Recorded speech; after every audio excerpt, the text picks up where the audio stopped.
Welcome, welcome. It is that time of the night. We're here on Main Event Fantasy, ready to get rolling with some fantasy football drafting. My name is Nick, aka Perfect216, and this is Main Event Fantasy. We are live on Underdog, where we are going to be doing some best ball drafting like we always do. If you're not familiar with Underdog, let me hit you with some facts real quick. It is the best place to draft fantasy football teams. I've drafted over 500 teams this year and will continue to draft all the way up to the regular season. And we can do that because best ball teams mean that there is no time commitment during the season because your best players play automatically, no trades, no waiver wires. And that's how I'm able to draft hundreds of teams every year. And we're going to try and win even more money than we've already won. So, thanks for joining. I would appreciate it if you like and subscribe on the channel. It does help us out. If you like what you hear or you learn something, fantastic. Hit the like button. If you learn nothing, hit the like button anyway. Why? Because it's just a nice thing to do. And I would very much appreciate it. So with that being said, we're going to start out tonight with a flock contest. It is 3-entry max, $10 entry, 4,800 entrants in this contest. $10,000 for first place, $5,000 for second, $4,000 for third, and so on. We've already done 2 entries into this. We're going to get our third entry done tonight, and then we'll get into some higher value contests, which is Best Ball Mania. So let's just start into this, and let's get rolling tonight. I would say if you want to get in, go ahead, but this one is already filled, and we have the number 4 pick in this draft. If you are interested in joining me, want to draft live with me here on Underdog Fantasy, or you just want to draft on your own time, I highly encourage it. You can take a quick peek at the screen and you'll see there is a availability map for you. Any state in yellow is where you can play Underdog Fantasy if you are old enough and you meet the age requirements. Underdog is my favorite place to draft these teams. We've been doing it here for 4 years now and been very profitable. And I believe anyone can. You got better chances of winning Best Ball Mania than you do the lottery. So if you're going to play a lottery ticket, why not do it doing something fun like drafting fantasy football teams? That seems like a good idea. So we're going to be rolling into this tonight. We'll cover off on some news. We'll cover off on, like we always do. We'll talk a little bit about strategy and so on and so forth. So if you got any questions, drop them in the chat. If you want me to rate your team, let me know. If you have questions, anything you want to know, let me know. Happy to talk through it. So with that being said, we're going to start out here at the 1-4. Haven't had the 1-4 in a while, so should be fun playing this one. We'll see what comes our way. As we draft, you will see ADP, which is what everybody drafts by, the average draft position based on how everyone's been drafting. And then you can see my ranks. So you can get an idea of how close my ranks are to everyone else's. And I'm going to go Saquon Barkley here at 4. And, it's just my opinion, but you'll see some takes that are pretty close and some takes where I am way different than the market. And I'm perfectly okay with that. All my takes are based on facts and not just my opinion on a team or what he looks like on Sunday. So, or Monday or Thursday, because now we got games, all kinds of games, multiple days of the week. All right, so when I take Barkley, Jefferson goes at 5, Gibbs at 6. Those are the normal 6 players that go 1 through 6 in these drafts. Then McCaffrey, Genty gets picked up a little earlier into that spot. Nico Collins, Malik Neighbors. 1 through 6 is usually, any kind of variety of this. Chase almost always goes at 1 no matter what. And then you kind of get a mix of, Bijan, Barkley, Gibbs, Lamb, Jefferson in that 2 through 6 range. And then after that, McCaffrey often goes 7 or 8. And then you kind of mix up a little bit here after that. Different takes for different people. I'm really tonight going to try and let the board fall to me. I'm hoping we get some really unique teams that we can make some special builds would be really fun.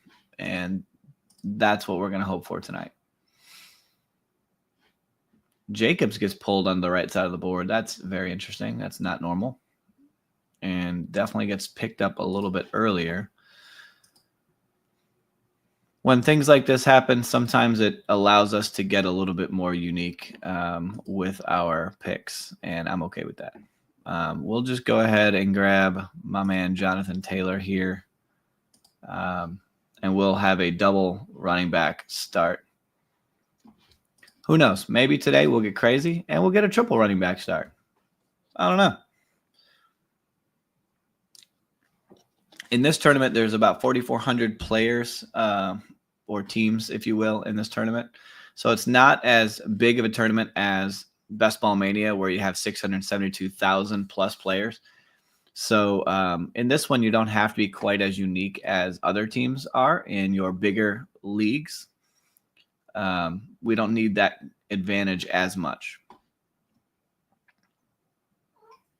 But we still like a little bit of uniqueness if we can get it.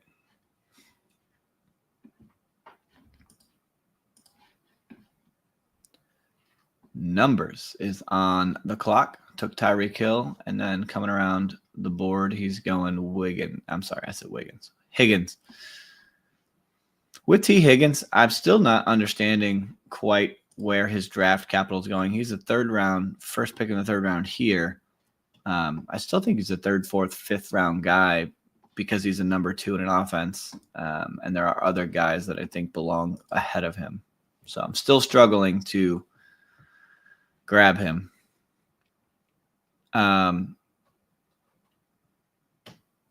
Let's see. Options here. We can go Marv or Allen.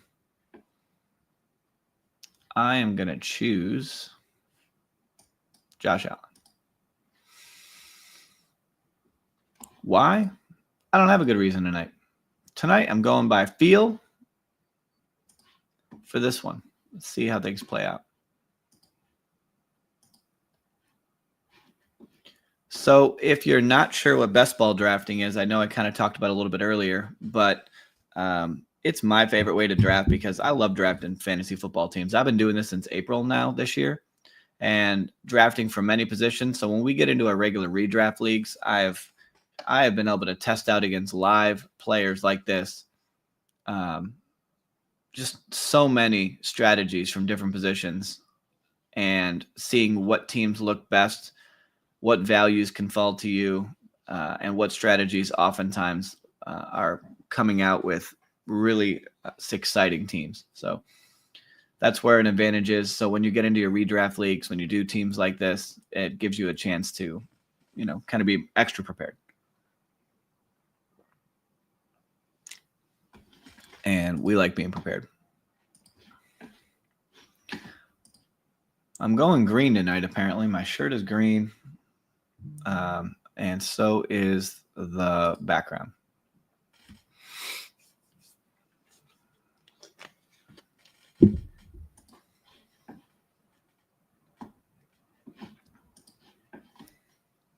Jaden Daniels goes at 4-2.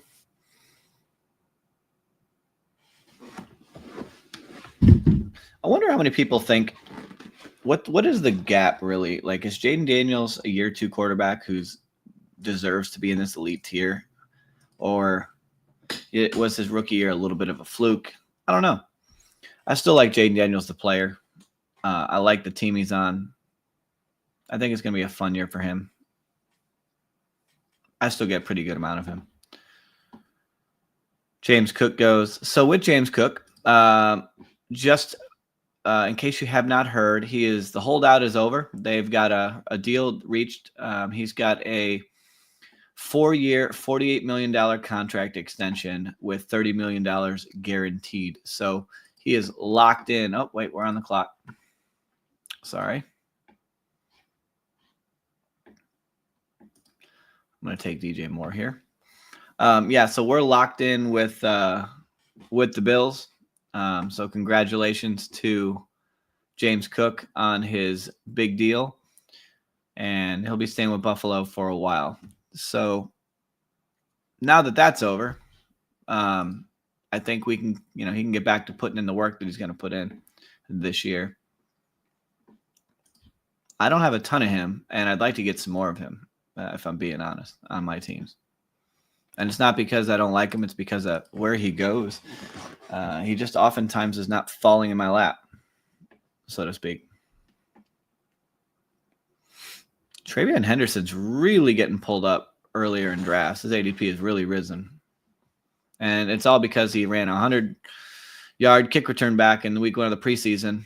And all of a sudden now people are, treating him like he's, the second coming here. We'll grab Calvin Ridley as our second wide receiver. And so our start will be Saquon Barkley, Jonathan Taylor, Josh Allen, DJ Moore, and Calvin Ridley. So we'll see how this one kind of keeps playing out. Yeah, I'm excited for James Cook. I think it's a good deal, good guaranteed money. It's locked in for a while, so that's kind of fun. Ooh, sorry. So the Browns, Shedeur Sanders had a oblique strain today. Won't practice Thursday. Unlikely to play on Saturday versus the Eagles. So I didn't think he'd play that much anyway. I think they were going to want to see Dylan Gabriel or Kenny Pickett if they're healthy. Now that the Browns have seen him in a game. So they'll probably let him rest a little bit. One other piece of news is the Texans tight end Brevin Jordan. He's their backup tight end. He's on season-ending injured reserve because of the knee injury he had during Monday's practice. So for fantasy purposes, if you've got CJ Stroud on your team and you're looking to stack a tight end and you end up having, Schultz on your team, then his value goes up now because he's got one less potential talented pass catcher, on the team, which is kind of nice. I want to try something real quick. I'm going to do this.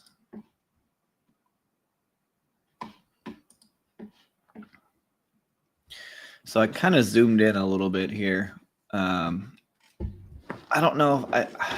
I keep going back and forth with the how zoomed in that I do this on these drafts just to see if people prefer one way or the other. So if you have a preference and you started watching this video from the beginning and this live stream, I would love for you to share. Do you like the view when I zoom it in like I am now?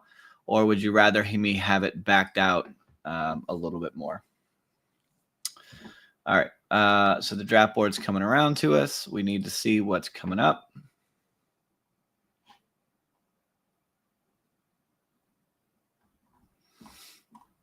And we're definitely going to go wide receiver here. When we have our elite quarterback, don't need one of those. We have two. We took a running back with our first 2 picks. So we definitely need to keep on rolling with the wide receivers. That's for sure. And this may be a spot where I actually get some Ibuka. I don't have a lot of him. You can see why, because his ADP is 68. I am his rank 75. But I will grab a piece here because I don't have that much of him. And we're definitely in need of wide receiver help, so why not?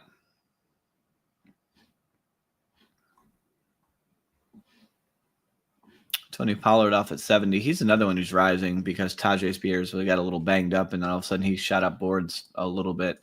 And I don't know if that's really rightfully so, because I think Spears is going to be fine for the season.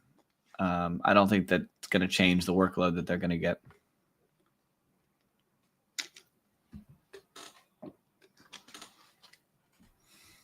Myers goes at 74.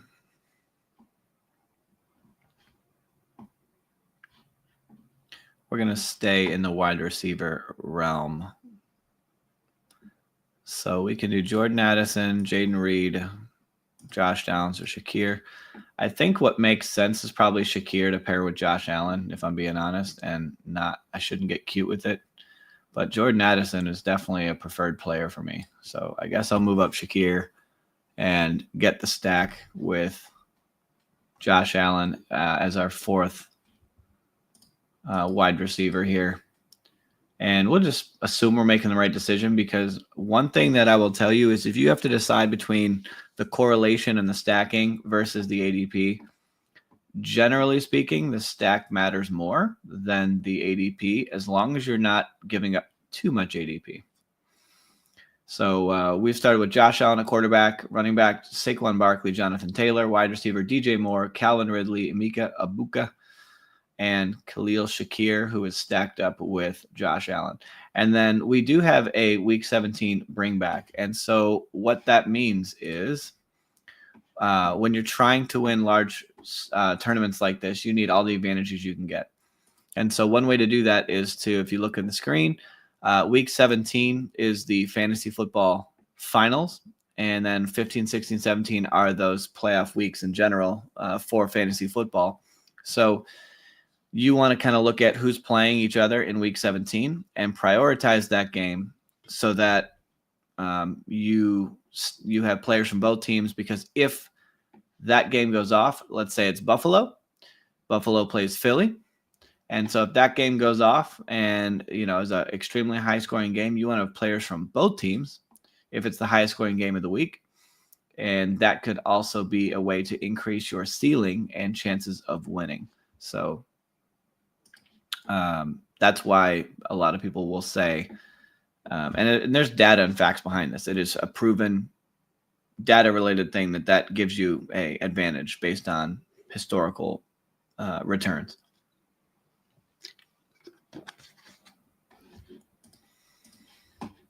All right. We are coming back around here at pick 93. It's almost our turn.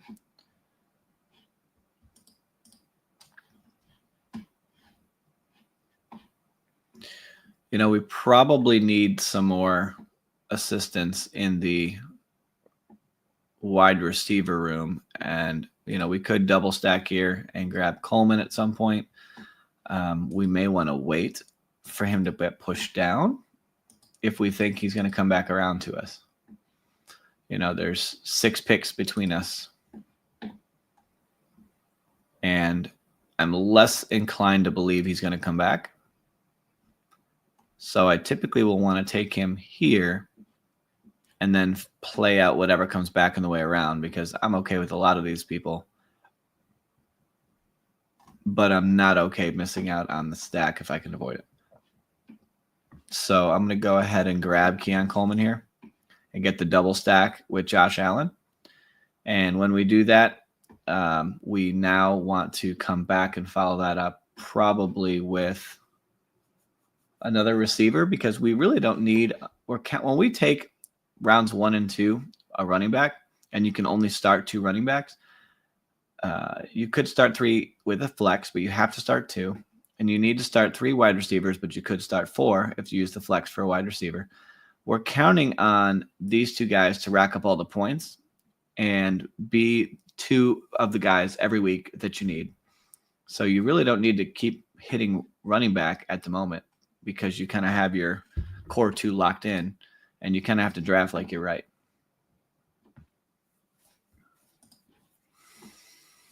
Baker Mayfield goes at 96.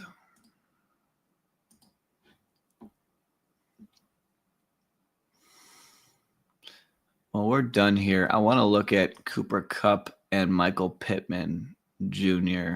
and see. I have Pittman ahead of him, but I kind of want to look at some data on that and see if maybe I need to challenge myself on which player is the better player. Excuse me, to have there.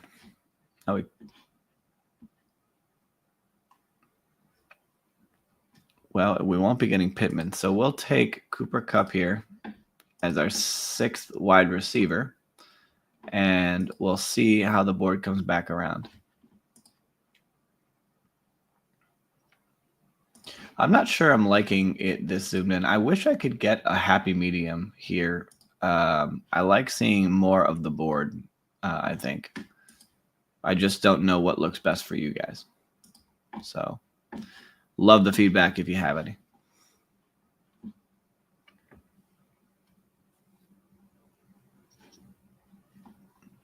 Yeah, we definitely went all in on wide receiver here. This is what you call a double anchor RB start with a elite quarterback and then a wide receiver avalanche. Those are the three strategies we've just played, and it is these are my most popular ways to play it. Whether it's a single anchor RB, which is my number one way, or a double anchor, that is definitely how I like to draft my teams. So I'm pretty happy with how it's started. We're definitely going to need some help here at the wide receiver position. We need these guys to be better than their ADP to make sure we get enough points at that position. So I wanted to go look at Pittman and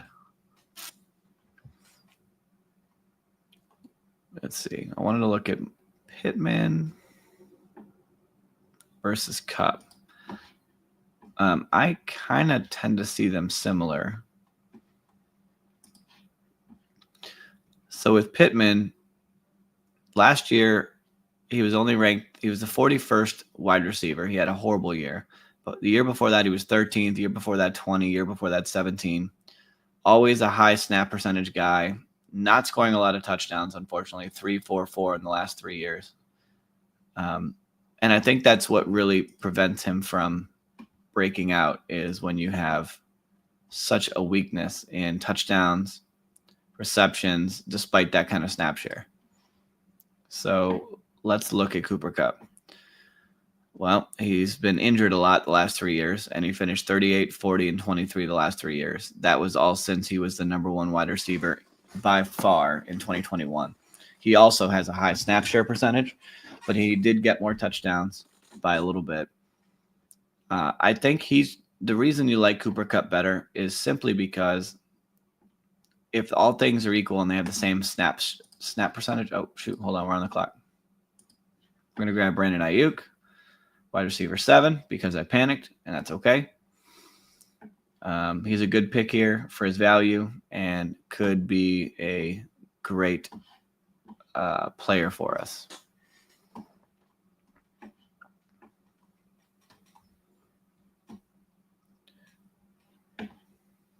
We're going to have some options when it comes back to us on how we want to play this out. I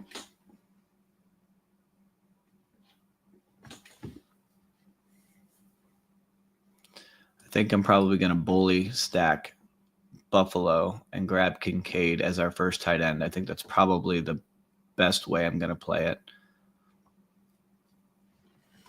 And if you're going to do I said bully, but it's more like a mega stack, I guess is a better term for it.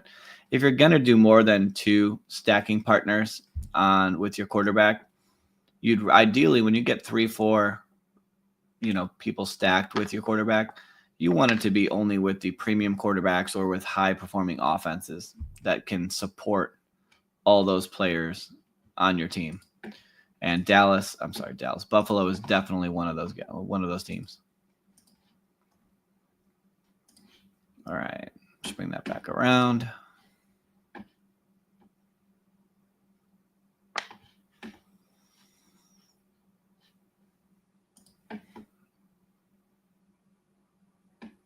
For what it's worth, one other piece of news, Jordan Love undergoing a procedure on a ligament issue with his left thumb. That is not his throwing thumb, but they expect him back in practice next week, but still worth just taking a note on. And then that Landon Dickerson, the Eagles Pro Bowl guard, who they thought had a bigger injury, is having a quote-unquote minor procedure on his right knee, and he'll be considered week to week with the goal to return for the season opener. So we'll see what that looks like, but I'd be a little bit risky, or I'd be a little bit concerned there with him. I think the Eagles will still be fine without him, but ideally they have him and he's able to play at a high level. I actually personally this year predict that the Eagles will throw more. I mean, they can't really throw less. They threw under 50%. I think it was 48% last year. Don't quote me on the math. But I believe that's the last thing I checked on them. And with that being the case, I only see them going up from here, and they've got some really, really talented wide receivers to throw to in AJ Brown and Dallas Goedert and our man who we get in more drafts than I can count, which is Devonta Smith. Okay, draft board's coming around. So the fun part here is the fact that Ray Davis is still here, ADP of 126. Could follow us all the way down to 121, and I'll be happy to pick him up if that's what ultimately happens. Now, we could go for a third Buffalo receiver in Palmer and a fourth overall. Not going to happen. That's too extreme. We're asking for too much there. But I don't mind grabbing the running back here when he falls this far. I really wouldn't have, but when he's falling as much as he's falling, he's a premium handcuff on a strong offense. So he's a good pick here.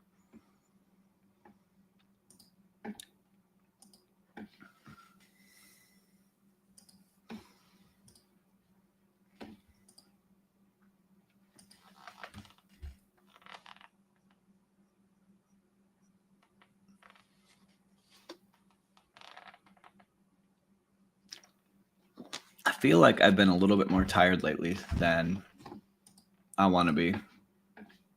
And I need the energy to keep going because I've got a lot of teams to be still drafting before September 4th. So I need to be able to have some juice.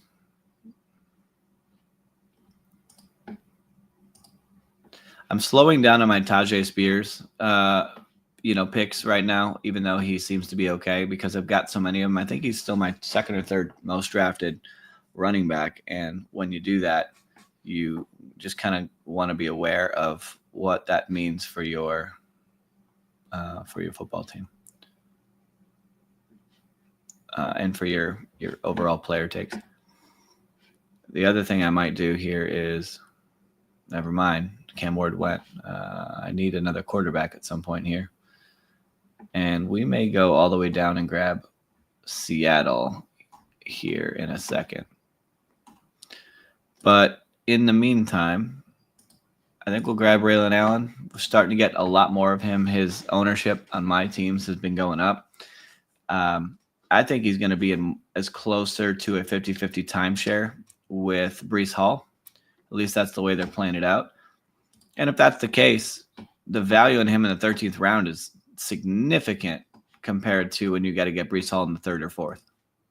Definitely makes it a better decision.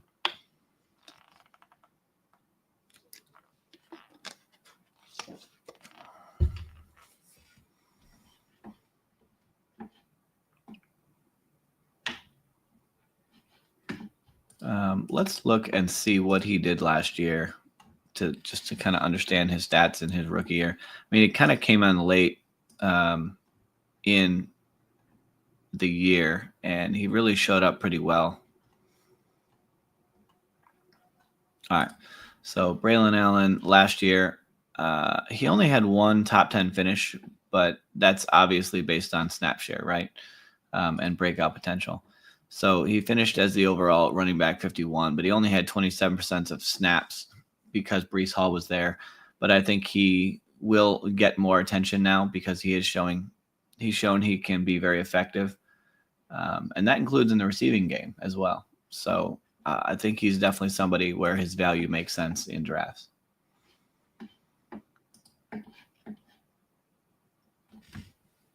Xavier Legette goes 13-11, Jerome Ford. Now we're rolling into round 14. And we're just trying to continue to pull this team together and finish it off strong. I'm very happy with how we've built this team. This is definitely a strong team across the board. If things fall our way properly, then we should be sitting in a good place.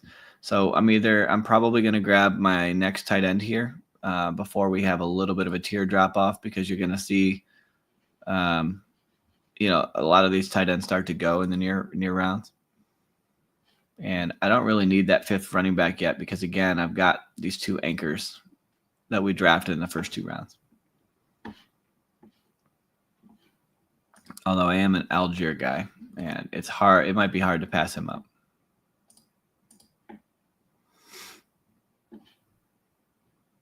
And then we're going to need to get, okay, Algier goes, so he kind of makes my decision easy on this one.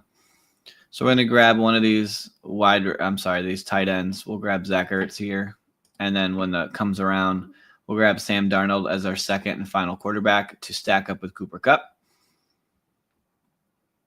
And we're getting a little bit closer to the end of this one. Once we're done with this draft, we will get into a Best Ball Mania draft where we are going for $2 million. And would love to have you guys join with me when we do it.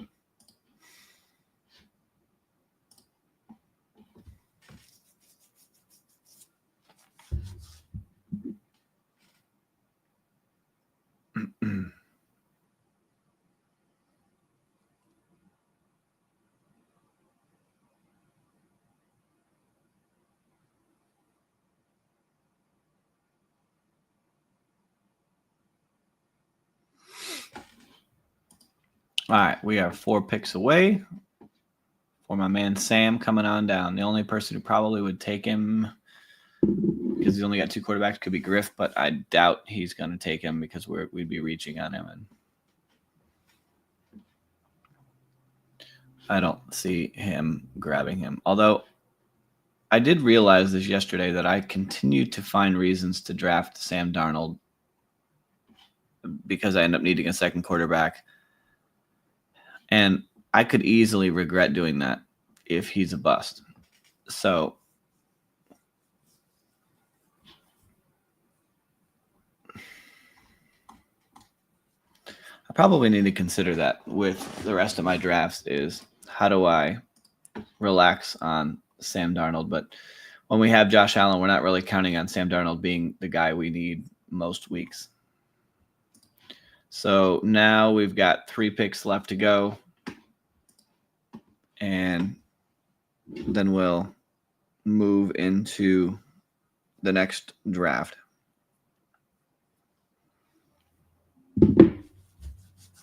I think on HBO Max, I saw episode 1 of my gosh, why am I drawing a blank? It's the NFL show that I watch every year that everybody talks about. I'm going to look it up now because it's driving me crazy. Hard Knocks. Oh, my gosh. So the Bills are on Hard Knocks this year. I watched the first episode, and I think the second one came out on Tuesday, and I haven't watched it yet. So I definitely still want to do that. I really enjoy that series. I like how they write it. It's really well produced and put together.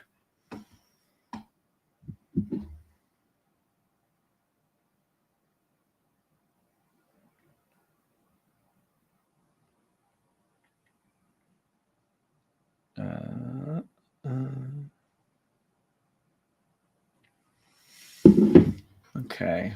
Dalton Schultz. Hey, look, see, they pulled up Dalton Schultz a little earlier here because of the news about. See, this is Peanut Picks here. Definitely must be paying attention to the news and realizing that, hey, I need to get a little more of this guy. Although he doesn't have a quarterback stacked with him, but he can still see the value in him.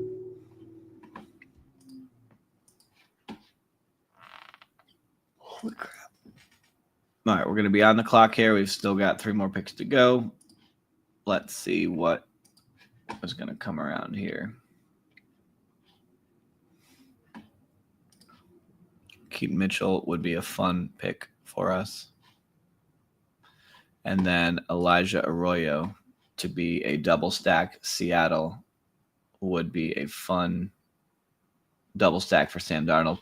I think Arroyo, the rookie, definitely shows a lot of juice and could be a nice player on these teams. He could be really good for Seattle this year. I think there's definitely going to be somebody's got to come out of Seattle and not necessarily have a breakout year where they're like the best player in the draft, but on the board, but definitely who's going to outscore his ADP, whether that's Torrey, the rookie wide receiver. Keith Mitchell goes. That's fine. So we'll just grab Arroyo here, and then we'll deal with the rest of it on the way back. When we have 2 more picks, we're going to get 1 more wide receiver and 1 more running back to complete our team. And where is the guy I want? I'm looking for someone specific here. But he may be already gone. Did I miss him? Yeah, Jalen Coker went. Wow. Jalen Coker does not get drafted in every league. I wanted him only because of the correlation of week 17 with Seattle plays Carolina.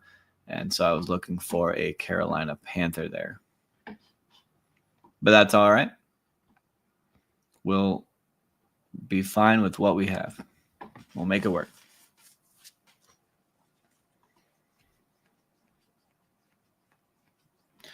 In this area of the draft, there's a lot of guys that I'm perfectly comfortable drafting and putting on our team.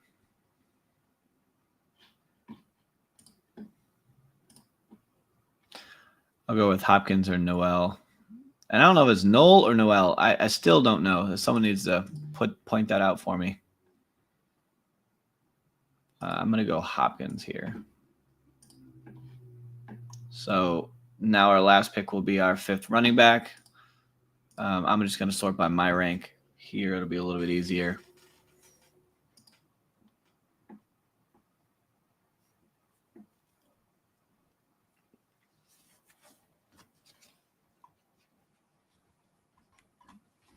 Excuse me. I saw the news 12 hours ago that Kareem Hunt's got a quad contusion that he's nursing.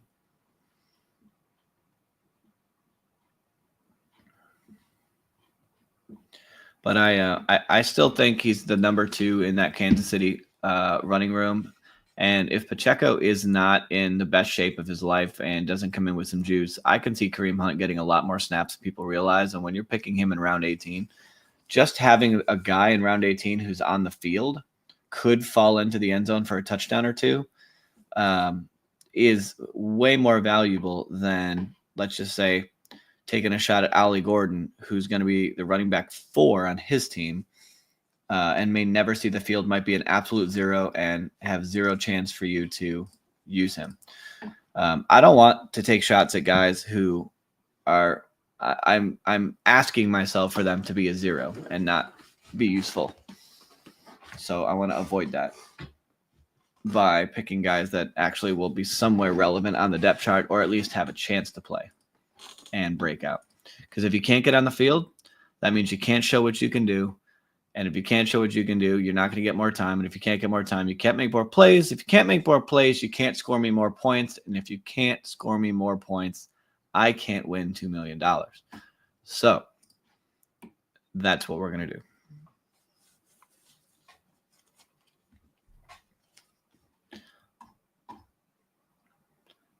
I will say he is a very popular target, though, late in these drafts is Kareem Hunt. So it's very possible that somebody rips him from me. But when we look at the teams in front of us, 6 running backs, 6 running backs, 6, 6. The likelihood of any of these teams picking another running back to be 7 is slim.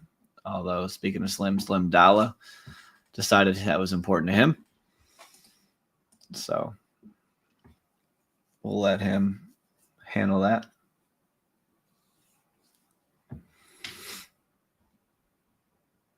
And then we'll recap this team right after this, and then we'll get into our next draft and kind of keep the fun rolling. All right, Kareem Hunt, come on down. All right, so this is a 2-5-8-3 team. We got Josh Allen, Sam Darnold, Saquon Barkley, Jonathan Taylor, Ray Davis, Braylon Allen, Kareem Hunt. Wide receiver, we have DJ Moore, Calvin Ridley, Emeka Ibuka, Khalil Shakir, Keon Coleman, Cooper Kupp, Brandon Ayuk, DeAndre Hopkins. Tight end, we have Dalton Kincaid, Zach Ertz, Elijah Arroyo. We double stacked Seattle with Cooper Kupp and Arroyo with Sam Darnold. And then with Josh Allen, we actually triple stacked. Actually, it's really a mega stack, a quad, because we do have Ray Davis. But then we have Khalil Shakir, Keon Coleman, and Dalton Kincaid there. We do have Saquon Barkley. So for week 17 correlation purposes with Buffalo, we do have that going for us. We do not have any Carolina players, and that is who plays Seattle in week 17. So we don't have the correlated team for that week 17 there, but that's okay. Not needed, but it would just have been a nice thing to have. So, all right. We're going to get into Best Ball Mania draft. I have 44 more teams I can draft. This is a $25 entry tournament. This is the largest tournament in for fantasy football in the world. 672,672 entrants will be in this tournament. $2 million to first place, $1 million to second, $500,000 to third, and so on.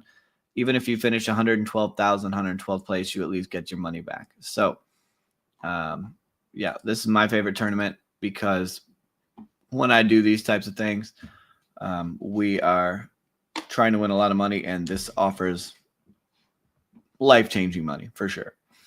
There's 5 open spots left in this room, so if you are live with us and you want to get in, go ahead and click on Best Ball Mania Draft, jump in and join our draft. I'd love to have you in this room with us. 3 more spots left.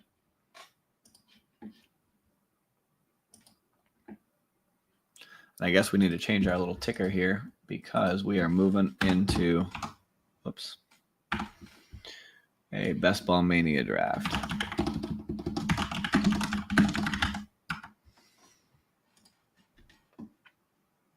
All right, let's put that back. And just a reminder, I appreciate a like and subscribe if you're interested in anything that's going on here. We go live every night if we can between 10 and midnight. I will probably not be on tomorrow evening, but I should be back on Friday and for this weekend. And we draft teams here on Underdog regularly every night leading up to the season. These are best ball drafts, no time commitment during the regular season. That's how I've been able to draft over 500 teams already. If you want to draft with me on Underdog, in the description down below, you will see a link to Underdog Fantasy. And if you use my promo code PERFECT216, you will be able to grab a 50% deposit bonus on your first deposit up to $1,000. So a lot of free money to be gathered if you join on Underdog. All right. We have the 110. Really like drafting on this side of the board in this year in particular because I feel like on this side of the board you can get 2 players that are round 1 type caliber players, whereas when you're on the left side of the board you really get more of those round 2 players in terms of projected value. And so I like the upside that the right side of the board seems to offer.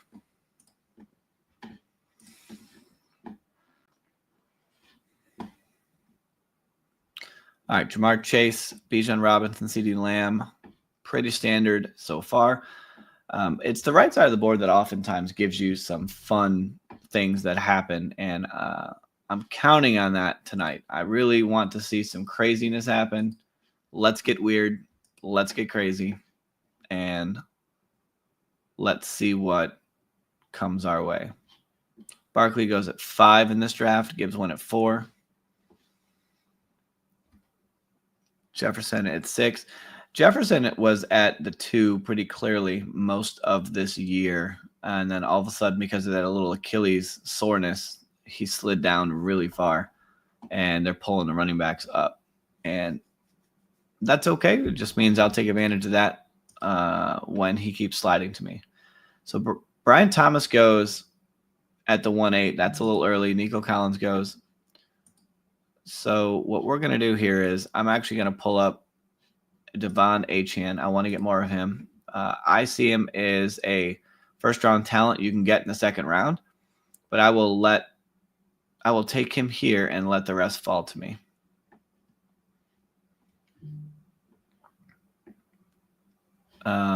Let's kind of get a little crazy. I'm going to grab AJ Brown.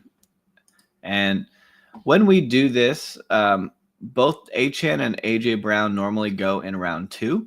So when we grab them in round 1 and 2 here, they stack together on this team. That is a little bit of a rarity because most people are only getting one of those players in their team because they're both going in the second round. So by doing what we did here, we kind of force a little bit of uniqueness by putting them in the same team. And we're not really sacrificing because if we think Achane is the best running back in the group and has that high upside, which I do, he can be pulled up in the first round because we think he's a first round talent. And then AJ Brown, if you really look at it, could easily outscore any of these wide receivers in this range, especially if Philly does what I said earlier. And I think they're going to throw more this year, and he is the number 1 in that offense. And there was an interview he did where he was talking about how they want to come out this year and show that they can win more than just on the ground and win a Super Bowl through the air too. So I think they're going to throw a lot more than people realize.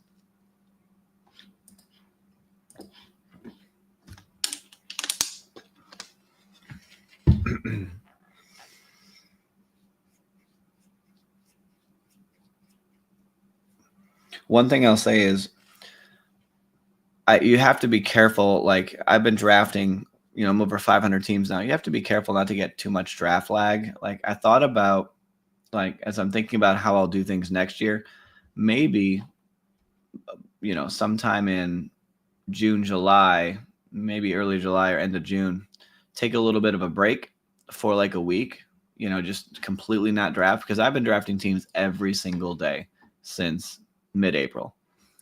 Maybe take a little bit of a break to reset the brain before I get into the bulk of drafting season, which is, mid to end of July and really in August, just to refresh my mind. But that kind of put, every day matters when you're drafting as many teams as I draft, because, you don't want to miss out on tournaments that get dropped and then, they get lost. All right. Jacobs goes at 30 here. That's a little later than normal for him. So that's kind of a little bit of uniqueness there for him. But although not really, because Josh Jacobs goes with Jefferson in many teams.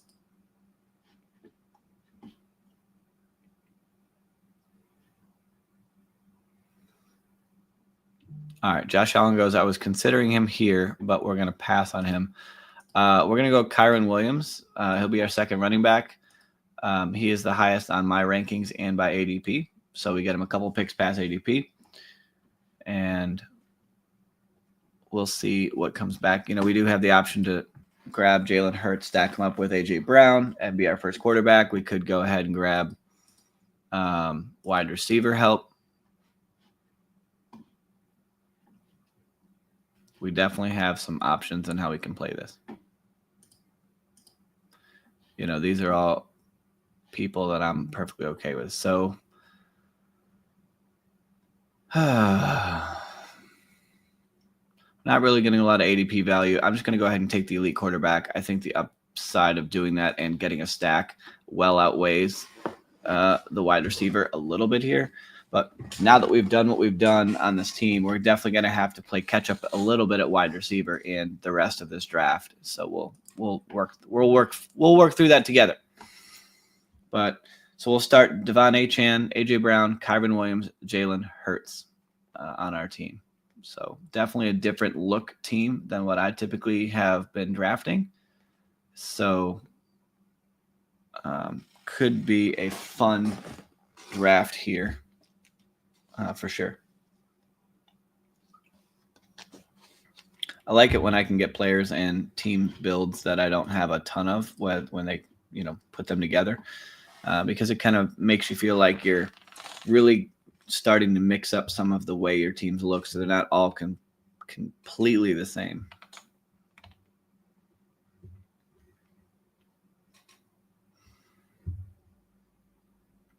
And when I get guys like Achane and Williams, I don't have as much of them as I probably need. So it also feels good grabbing them here to continue to increase my exposure rates to those guys.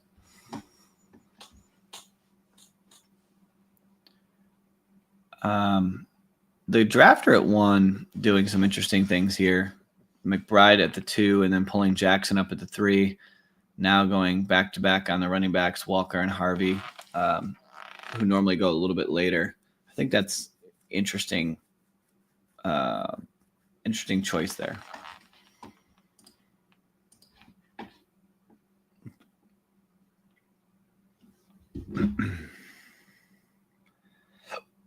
Oh, excuse me.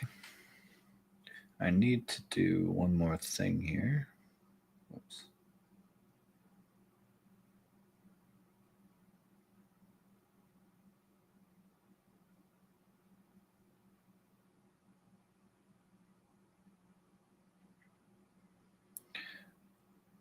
I'm still waiting, Underdog, for your gift that you're sending me in the mail. Underdog is sending me a little thank you gift in the mail, and I believe it's a t-shirt. I don't know what else might come with it, but waiting for that to come. That will be fun. So we're strictly going to be wide receiver here when we go with only 1 through 4 rounds. So we're going ahead and take Jalen Waddle, and then we'll probably double tap wide receiver again later on. When we get Waddle here, we've kind of got him paired with Achane. Now we'll probably end up wanting, maybe Tua to be our second quarterback later on, which pretty good at fitting our build. So I feel good about that.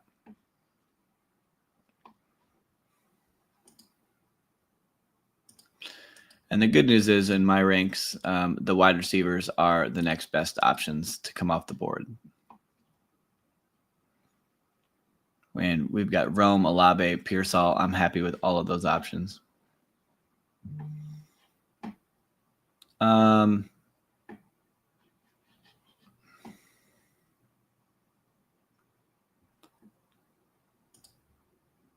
just going to go ahead and get Rome and take my top-ranked player there. I've definitely got a lot of Rome this year. He's, round 1 draft capital last year, had a really nice rookie year overall. The offense could be getting better. I think they're going to throw a lot more. That's what they want to do.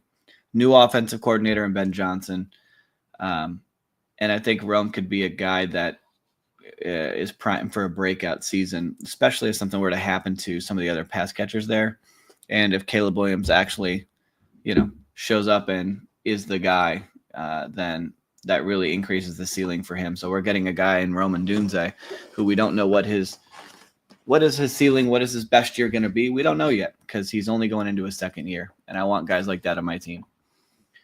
And when he's been drafted high draft capital by that organization, they want to build that team around him. They wouldn't have picked him last year in the first round if they didn't feel like he was part of their future. So I think he's going to get fed a lot more this year.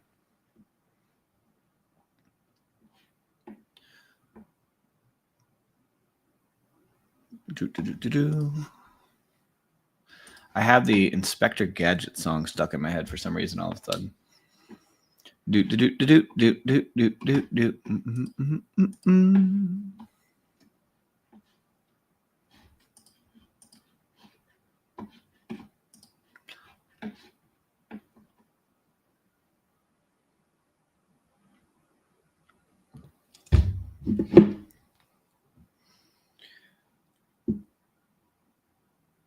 I'm starting to get notifications for my regular redraft leagues where friends and folks are saying, hey, get ready for our draft. And I think in the last 2 they sent me, I've got some back half of the draft picks on the board, but not entirely sure.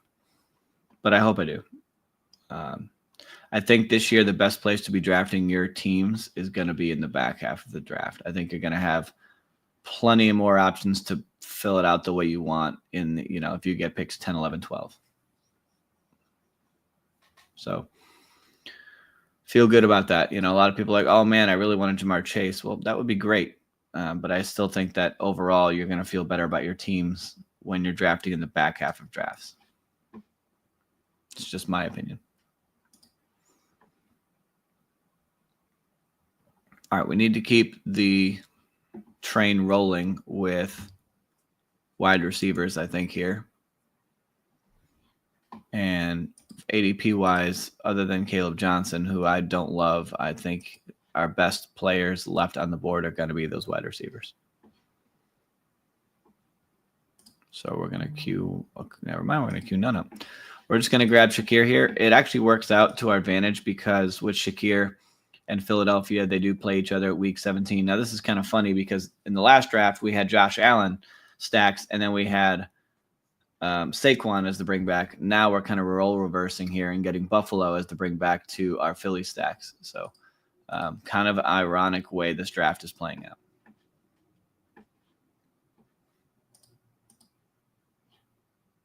All right, we're on the board. So ADP wise, we're at pick 87, and Caleb Johnson has really fallen here.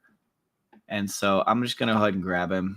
I don't have a lot of him, but when he falls this far, he's starting to get into a range where I think his value makes sense. I've been very vocal about this, that my number one drafted running back is Jaylen Warren, and he is their number one on the depth chart. I think he's going to be the guy. He's more talented, in my opinion, than Johnson. So I think Johnson's just being overdrafted where he's going. I don't want to be completely out on him. And when he falls this far, 18 picks or 17 picks past ADP, I'll definitely take a piece of him here where it makes more sense to get him. I think this is a better place for him, if that makes sense.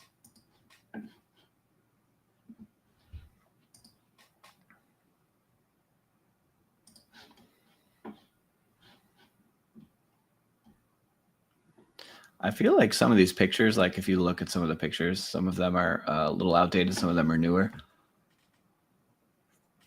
Some of these guys' pictures are not so good. Some of them look like mugshots. And then some, I'm questioning if that's really them. Like Cooper Kupp's, goofy looking haircut in this picture. And then Mark Andrews looks like an alien from this view. But who am I to talk, right? I'm just some bald, bearded dude drafting fantasy football teams, right?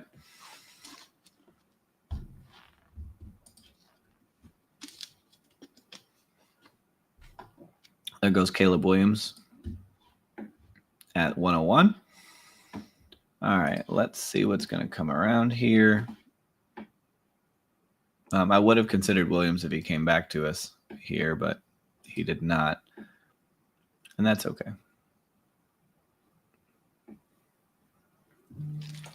I don't have a lot of Darnell Mooney, and we are in a needy wide receiver room, so it feels good to get him on this team when we don't have a lot of him already.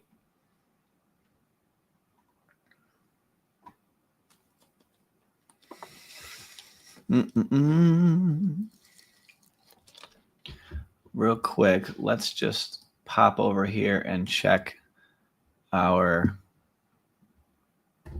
Miami Dolphins play Tampa Bay in week 17. So if there's a Tampa Bay player that makes sense, we should be considering them at some point in this draft to have somebody to bring back with the Dolphins,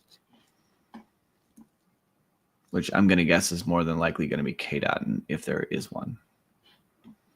All right, so we can go Evan Ingram, Brandon Ayuk here.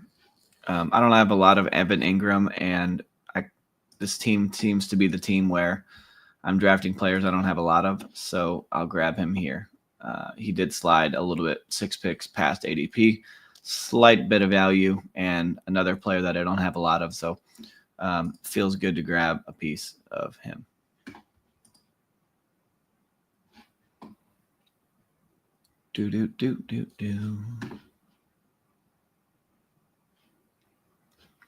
Let me look at Evan Ingram and last year and see what his numbers look like. I've got him ranked, I think, as the tight end 10 overall this year. So last year he had a tight end 3 finish, tight end 10, and 11, and a 12, and the rest were worse. He only played 9 games last year because of injury. So he ended up finishing as the tight end 32. But the last 2 years prior, he was the tight end 2 and the tight end 5. So he's got that in his range of outcomes. He has not really been like an overly high snap share guy. He's been pretty solid with 76, 77, 80% type snap shares. Those are pretty good. One thing he's not getting a lot of is actually touchdowns. Touchdowns are not something he's getting a lot of. Maybe that'll change being on a new team. They'll use him differently. So if his snap share stays high and his targets stay high, and he's a value on that team, and he can fall into the end zone, 6 times this year, then he'll be a really nice pick. Maybe Bo Nix will find a lot of value in him on the team, which if that happens, that'll be good for Ingram and it'll be good for this draft when we're trying to win $2 million, right? And the ironic thing is Brandon Ayuk is still on the board. So it is possible. Nope, he just went. This has happened a lot to me lately where I just speak this stuff into existence, where I say so-and-so is on the board and bam, they're instantly taken. It's almost becoming humorous here, if I'm being honest.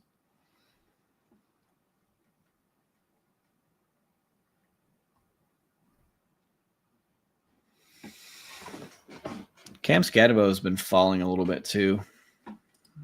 And people are trying to figure out if that's some kind of a signal. He goes here, 127. There it is again. I just said it, and he gets picked right there. It's kind of funny.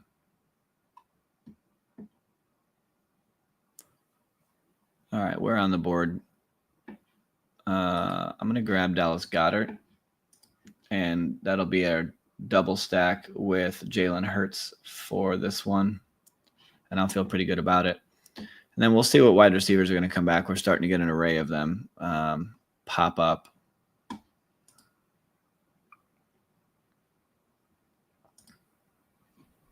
I feel pretty good about our running back room right now when we have Devon Achane, Kyren Williams, and Caleb Johnson. So I think the best bet we can do is to grab a wide receiver. And I'm going to go Hollywood. Don't have a lot of him. He might end up even being the wide receiver 1 in a good offense. Who knows? You're going to have Rashee Rice is theoretically going to be suspended 6 games this year. And we don't know which yet. I don't think it's been officially announced what that punishment's going to be, but that's the estimated projection for him based on his punishment. Injuries have definitely plagued, and they like to throw the ball. That's what Patrick Mahomes does. So plenty of food to go around, and if he can stay healthy, then I think he could have a good year. And he could end up being a steal at 12.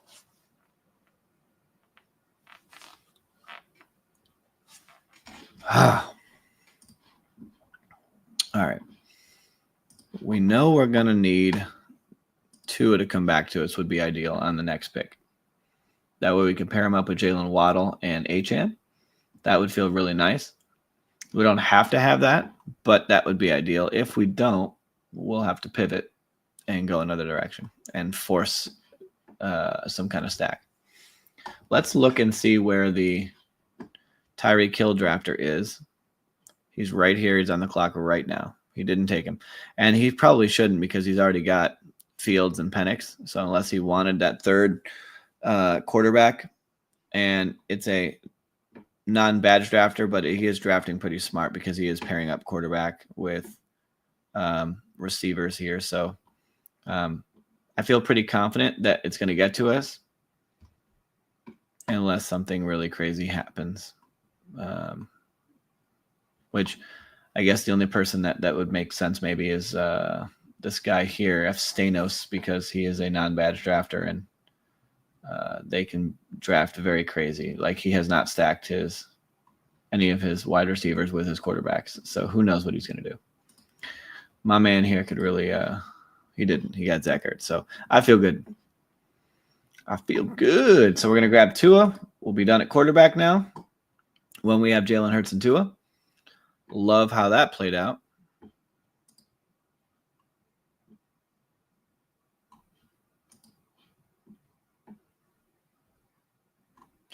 I really wanted Rachaad White there, but that didn't happen.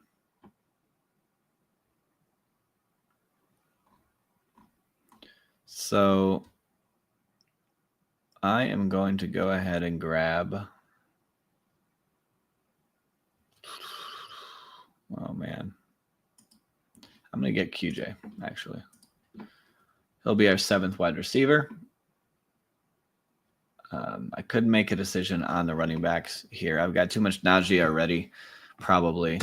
I've got a good amount of Algier as well.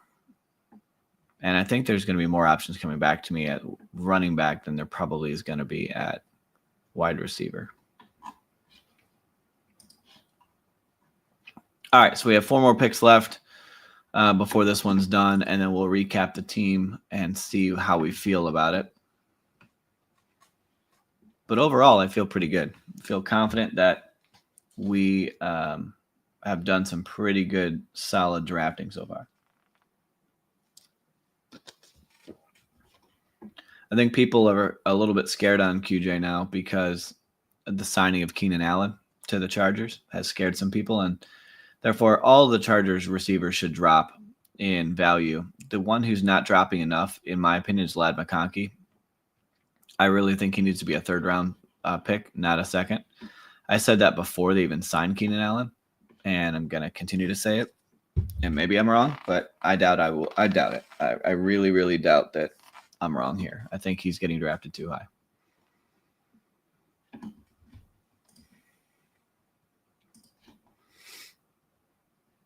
I think Quentin Johnston has shown he's good enough. Keenan Allen will be involved. They have some capable pass catching tight ends. They're a run first team. And you also drafted Trey Harris. There's just a lot of things that go against Ladd McConkey on this team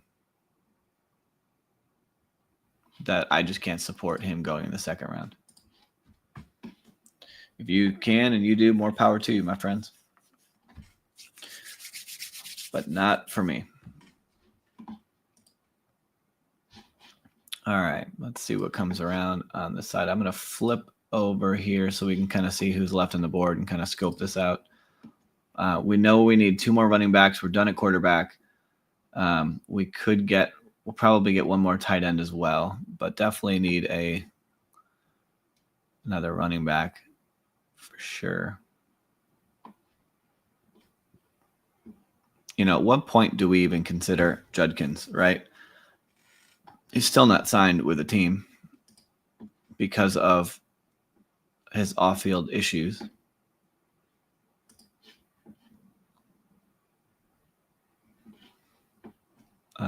Kind of like the idea of getting Rico Dowdle, if I'm being honest. I don't have too much of him, but feels like a kind of a guy who could be very useful this year. He did have 235 attempts last year. Definitely showed that he's got a little bit of capability. And I feel good getting him where he's going at ADP as well.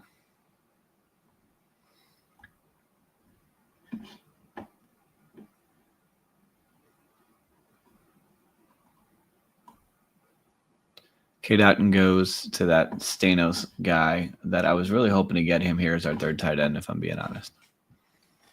But he kind of got sniped from us early on. I'm just going to look for my running back here and knock that out. I mean, 154 ADP, and now we're sitting here at 183. How do we not take Najee Harris? Right?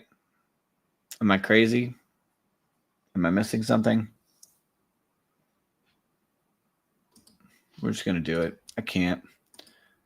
He participates in drills. I don't know. If this guy has one eye and winks at people, he could still be a great pick at 183 on a run-first, really good team.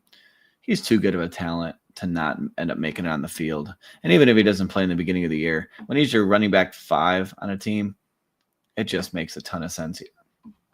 I probably should just not be afraid and keep drafting him. Excuse me. I should just keep rolling with it. All right, we're going to have 2 more picks in order to finish this team off. And I feel really good about it overall. I think we've got some good correlations here. We have stacked our pass catchers with Miami and with Philadelphia. We do have some bringbacks with Buffalo, with Philly for Week 17 for the playoffs. And we don't have a Tampa Bay bring back for Miami, but that's okay. It's not required. It's just kind of booster ceiling. But when we have it, at least for the Philly one, we feel pretty good there.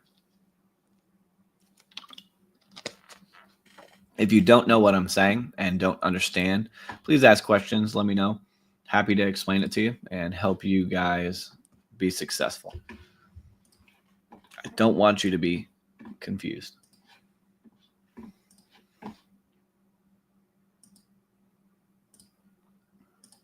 All right, so we know we need 2 more.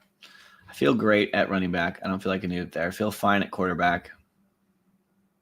Though I will say I got burned having a team with Jalen Hurts and Tua 3 years ago. And I had ended up with just these 2 on my team as quarterback. Neither of them were active that week. And I lost out on a lot of money by 6 points. So even if one of them played and sneezed, I would have won that a ton of money there. I think I'm going to get wide receiver and tight end here. I feel like I need more depth at wide receiver.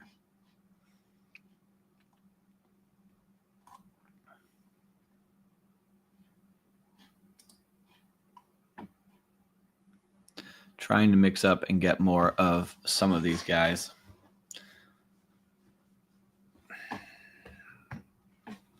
Do I really want to get like Darren Waller here? He's not even ready to practice. I can't do it. I think it's stupid that he's even on the team. Can't do it. I'm going to go ahead and get Dalton Schultz.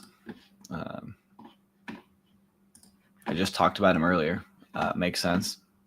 Now let's fill in with our last wide receiver here. We can do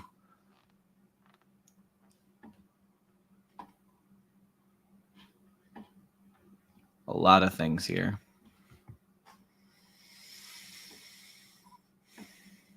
Maybe we'll get another Philly. Or actually, we'll get Westbrook. Let's do another Miami player here. We've already got a double stack on Philly. We'll double stack Miami and feel good about getting another piece of him. So this team is now done. We've got a 2-5-8-3 build with Jalen Hurts, Tua at quarterback. Running back, we have Devon Achane, Kyren Williams, Caleb Johnson, Rico Dowdle, Najee Harris. Wide receiver, we have A.J. Brown, Jalen Waddle, Rome Odunze, Khalil Shakir, Darnell Mooney, Hollywood Brown, Quentin Johnston, Nick Westbrook-Ikhine. Tight end, we have Evan Ingram, Dallas Goedert, Dalton Schultz. We did a double stack of Philly when we have Dallas Goedert and A.J. Brown stacked with my man Jalen Hurts. There is a bring back for Week 17 because we have Khalil Shakir with Buffalo. And then Miami, we double stacked NWI, Nick Westbrook-Ikhine, and Jalen Waddle with Tua. And actually, it's a triple stack. I didn't realize it. I forgot there. We had Achane on the team. So Miami plays Tampa in Week 17, and we did not get any Tampa Bay players, and that's okay. We got a little bit sniped on some of the guys that we would have picked. So pretty solid team. I'm pretty happy with it. And so with that, I think I'm a little more tired than I thought I was going to be at this time, so I'm going to call it a night tonight, but I will be back on. I'll be out tomorrow, but I'll definitely be back on Friday, and then Saturday, Sunday as well. I should be on all 3 days. So do me a favor, hit the like button, smash it, kill it, break it, do whatever you got to do.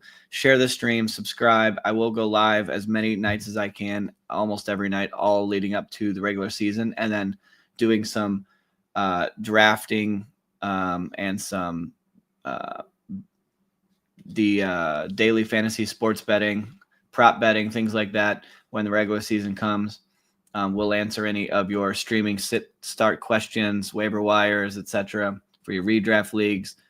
And would love to have you draft with us right here on Underdog Fantasy. Just click the link below and use my promo code PERFECT216 when you sign up and get a 50% deposit bonus up to $1,000 for your teams. Love to draft with you live. Just got to jump in and draft with us, and we will have a great time winning some money together right here in Underdog Fantasy, crushing and dominating our fantasy football tournaments.